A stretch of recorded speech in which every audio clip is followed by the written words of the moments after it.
everyone, welcome back to my channel Prashant Jangra. Today we will read class 9 Behave book chapter number 7 Packing.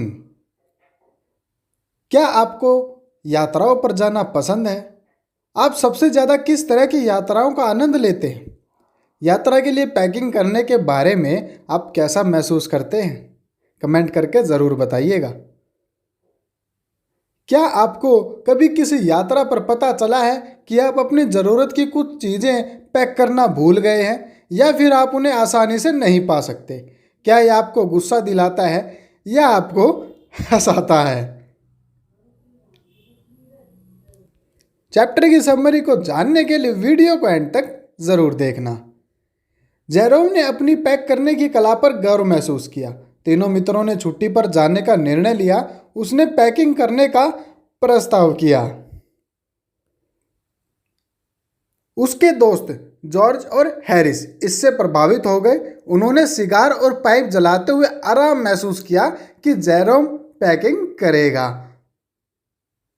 परंतु Jerome ने इच्छा की थी कि George और हैरिस पैकिंग करेंगे और वह उन पर रौब जमाएगा।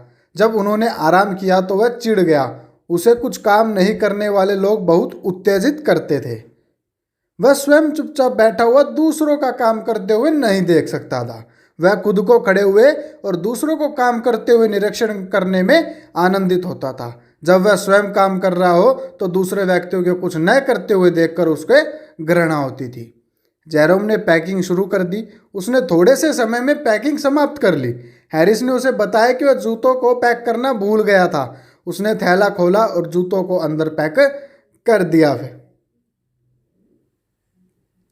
वह इसे बंद करने जा रहा था तभी उसे एक विचार आया। क्या उसने अपना टूथब्रश पैक कर लिया था? उसकी अपनी टूथब्रश के साथ बहुत कुछ बेकार यादें थी। उसने सब चीजें बाहर निकाल दी परंतु वह टूथब्रश नहीं ढूंढ सका। उसे जॉर्ज और हैरिस की टूथब्रश 18 बार से अधिक मिली परंतु वह अपनी नहीं ढूंढ सका। इसलिए उसने एक एक करके सारी चीजें वापस रख दी। तब उसने टूथब्रश को एक जूते के अंदर पाया। जेरोम ने बैग की पैकिंग समाप्त कर ली। शीघ्र ही जॉर्ज ने पूछा, क्या साबुन अंदर है? परंतु जेरोम गुस्से में था। वह दोबारा बैग नहीं खोलेगा। फिर भी उसने पाया कि उसने अपनी तंबाकू की थैली उसमें पैक कर दिया नहीं कर दी, इसलिए उसको दोबारा बैग खोलना पड़ा। तब जॉर्ज और हैरिस ने बाकी की पैकिंग करने की जिम्मेवारी ले ली और वो पैकिंग करने लगे। हैरिस और जॉर्ज अच्छी पैकिंग करने वाले नहीं थे। जेरोम प्लेटों, कपों, केतलियों, केकों, टमाटरों आदि के ढेर देख सकता था। जल्दी ही पैकिंग उत्तेजक बन गई।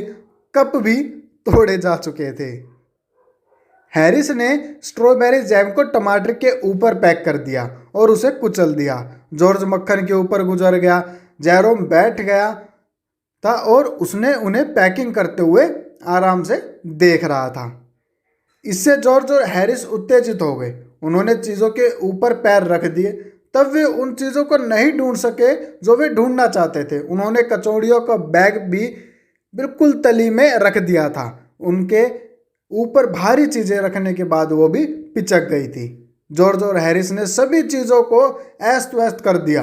पैकिंग करते समय जॉर्ज का पैर मक्खन के ऊपर पड़ा। जॉर्ज ने अपने स्लीपर पर से मक्खन उतारा। फिर उन्होंने उसे केतली में डालने का प्रयत्न किया। यह अंदर नहीं गया और जो अंदर था वो बाहर आ गया।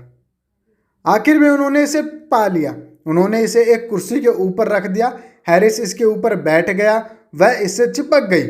तब वे इसे ढूंढने के लिए कमरे में गए। कुत्ते मोंटमोरेंसी के जीवन में एक इच्छा थी। यह थी बीच में आने और शरारती बनने की। वह महसूस करता था कि यदि उसने व्यक्ति को पागल किया तो उसका दिन व्यर्थ नहीं होगा। उसका उच्च लक्ष्य था। यह था उसके ऊपर किसी द्वारा ठोकर गिराना। इसलिए मोंटमोरेंसी आया। वह वस्तुओं पर बैठ गया। जब उनको पैक करना था उसने जैम में अपनी टांग डाल दी।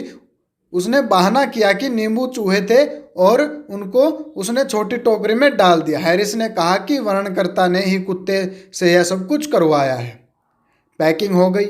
हैरिस ने कहा कि उसे आशा है कि कोई भी वस्तु टूटी नहीं होगी। फिर उन्होंने सोने का निर्णय लिया। हैरिस ने वर्णनकर्ता मतलब जेरोम से पूछा कि क्या वह बिस्तर के अंदर या बाहर सोना पसंद करेगा।